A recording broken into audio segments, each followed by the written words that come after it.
I need you to prepare yourself. I read something truly profound this week. A reviewer describing their experience with this book stated, and I quote, "I was fucking feral. I'm talking wringing out the mattress, foaming at the mouth, biting ankles feral." Right, feral. An energetic description. Wringing out mattresses, foaming, ankles involved. Duly noted. Perhaps we should attempt to introduce the book in question.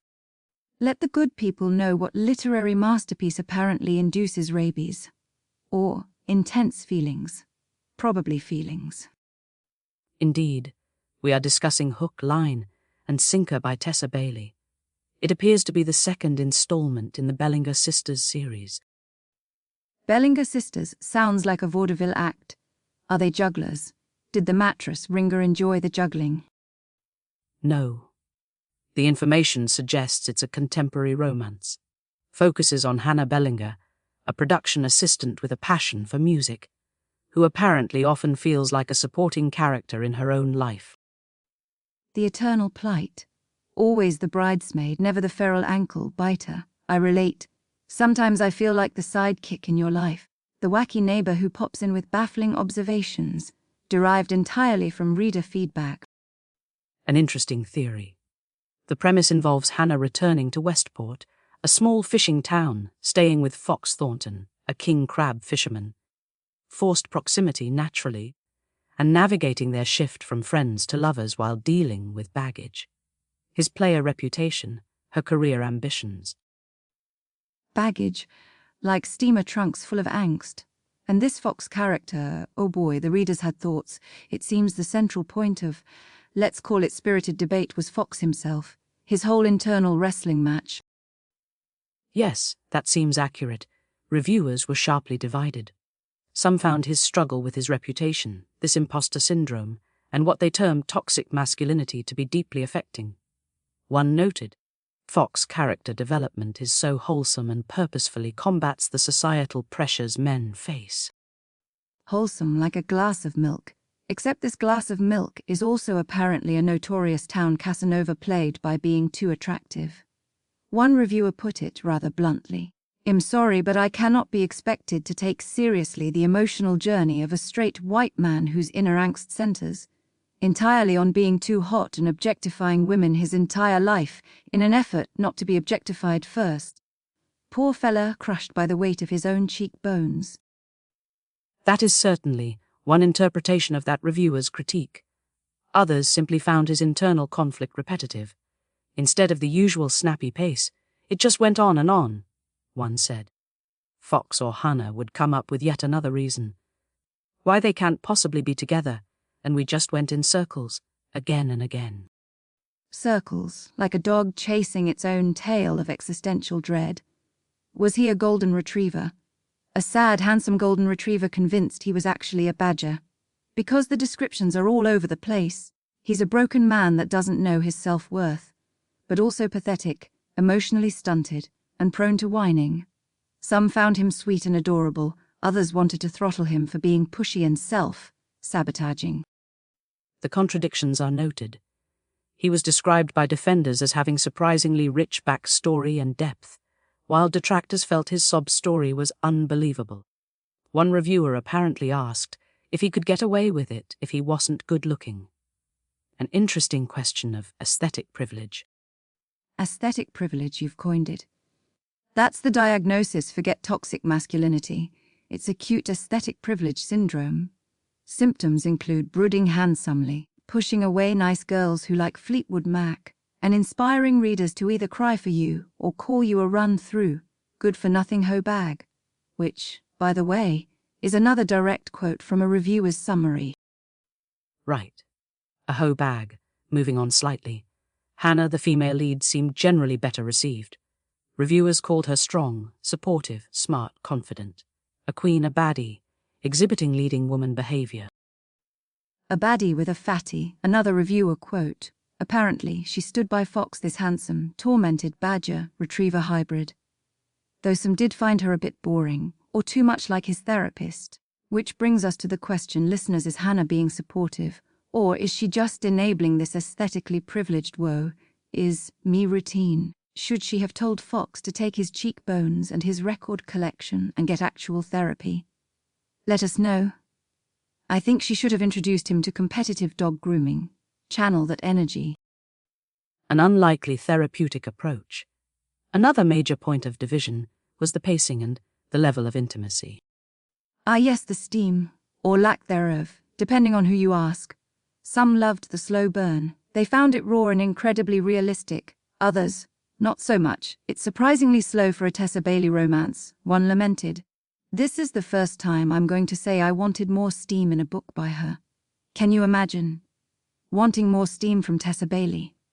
It's like asking the sun to be a bit brighter. The perception varied. Some found the eventual payoff sufficient, others felt it was a notch down from the usual. There were mentions of specific scenes, one involving an orange bottle described as hot. What was in it? Tang, sunny delight. Was it a self-tanner incident gone horribly right? The possibilities are endless and slightly sticky. There were also specific linguistic choices highlighted. Some reviewers found terms like wet girl, freaky girl, tush, and buns to be cringy. Tush buns. Are we talking about romance or a bakery? And wet girl? One reviewer quoted the line, "Drop the oil, wet girl," he said. We both know you don't need it. And their reaction was not positive. Another called the phrase she milked his thickness with her femininity. Direct quote, grotesque foul, milk curdlin. Grotesque foul, milk curdling, strong reactions to specific phrases. It does seem the language, intended or not, provoked responses ranging from feral mattress, ringing to dairy product spoilage. It's a roller coaster. A roller coaster fueled by angst and questionable pet names. And speaking of angst, we have to touch on the themes reviewers latched onto. This whole toxic masculinity thing with Fox. Indeed, reviewers explicitly discussed it. Some saw it as a valuable exploration, purposefully combats the societal pressures men face, one said. Others debated its effectiveness. There were also mentions of Fox being, quote, slut-shamed and sexualized his entire life. Slut-shamed. A guy, for 3 to 50 pages according to one reviewer. Can you imagine the sheer endurance required? It's like a marathon of misunderstood smouldering. Does he get a medal at the end? Or just Hannah, who, let's remember, some thought was basically his therapist. The reviewers did not mention medals. They did mention imposter syndrome quite a bit, for both characters. And some flagged specific lines from Fox as harsh, like telling Hannah she'd be just another hookup if they slept together, or implying coercion with a line like, "You know, I could talk you into it." Ooh, yeah, see? That's not very wholesome glass of milk, is it? That's more like milk left out on the counter for 3 days. You might think it's okay, but you're risking it. Which brings us to another listener email. This listener thinks I'm so right about Fox being a badger retriever hybrid, but they think the real issue is that Hannah's music obsession Fleetwood Mac really clearly indicates she is the unreliable narrator. Fox was probably perfectly well adjusted until rumors broke his brain. An unconventional reading. While some reviewers did find Hannah's music focus a bit much, attributing Fox's entire documented internal conflict to Fleetwood Mac seems speculative, though the music connection was praised by some, as was the emotional depth overall. Oh sure, the feelings. People were apparently sick with feelings. Legit crying for this man. Having lumps in their throats. One person wanted to throw the book across the room solely because I was sad for Hannah and Fox. See, violence induced by sadness. Strong emotional reactions, yes, not necessarily violence. The chemistry was also frequently praised, despite pacing complaints. Undeniable fireworks, strong sexual chemistry, tension and chemistry these characters extrude was potent, it was tangible. Potent or tangible, like plutonium handle with care. Or maybe just Reddit wearing gloves and possibly a hazmat suit given the milk-curdling potential. And apparently, the epilogue was the antidote to all this emotional turmoil. Universally loved. It seems cutest thing ever perfection filled my eyes in tears. Often noted as being 10 years later. Yes, the epilogue received consistent praise. It suggests a satisfying conclusion for those who connected with the character's journey, which, again, was divisive. Some loved this book more than the first one. It happened one summer. Others strongly preferred the first. The great duology debate. It's like choosing between, well, two Tessa Bailey books. Probably involves muscles and feelings either way. So, attempting a summary of the feedback landscape, we see extreme polarization. A central male character viewed as either deeply vulnerable and complex or frustratingly pathetic and repetitive. Pacing lauded as a realistic slow burn or criticized as dragging. Steam levels deemed perfect by some, lacking by others. Strong emotional connection for many, cringy language for a few. Consistent praise for the heroine's strength and the epilogue's sweetness. Precisely, which is why my final take on hook, line, and sinker is a respectable, if slightly rabid, recommendation. Unique take. Perhaps the takeaway is that this book, hook, line, and sinker, clearly evokes strong, albeit wildly contradictory, reactions.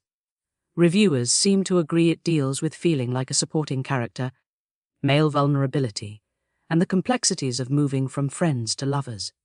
Whether it does so successfully seems entirely dependent on the reader's tolerance for handsome angst and their definition of steam. Exactly. You might love it. You might want to throw it.